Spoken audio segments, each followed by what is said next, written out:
اسلام، اللہ تعالیٰ نے ان کو بڑا علم دیا، لوگ انہیں شیخ الاسلام کہتے ہیں۔ مجھے امید ہے کہ وہ آپ کو سمجھا پائیں گے۔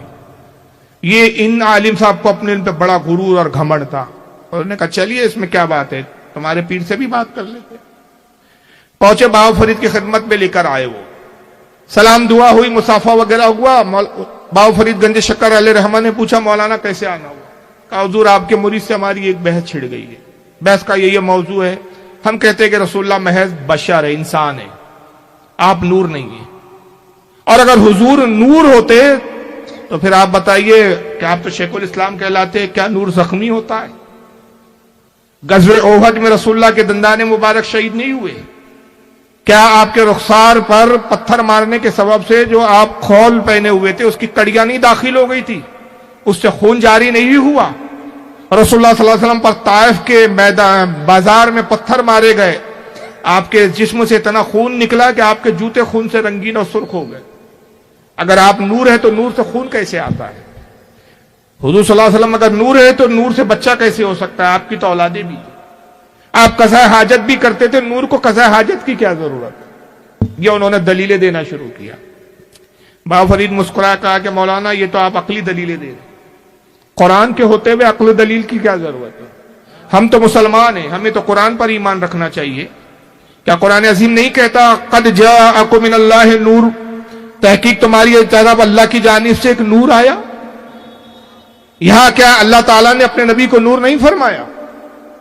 جب بابا فرید نے یہ دلیل دی تو مولانا نے کہا کہ حضرت اصل میں یہ نور سے مراد صوفیہ اکرام مفسرین فرماتی کہ یہ نور ہدایت ہے، یا نور سے مراد بعض مفسرین نے اسلام لیا ہے، بعض نے یہاں کہا کہ یہ کتاب اللہ ہی ہے، اس سے بھی مراد، اور اطف جو ہے جو داخل کیا گیا ہے وہ بات کی مضبوطی کے لیے کہ بعد میں وہ نورون کتاب مبین، اس سے بھی مراد قرآن ہے اور اس سے بھی مراد قرآن ہے۔ دونوں بات جگہ جو نور دو آئے، دونوں سے مراد کتاب قرآن الہی ہے۔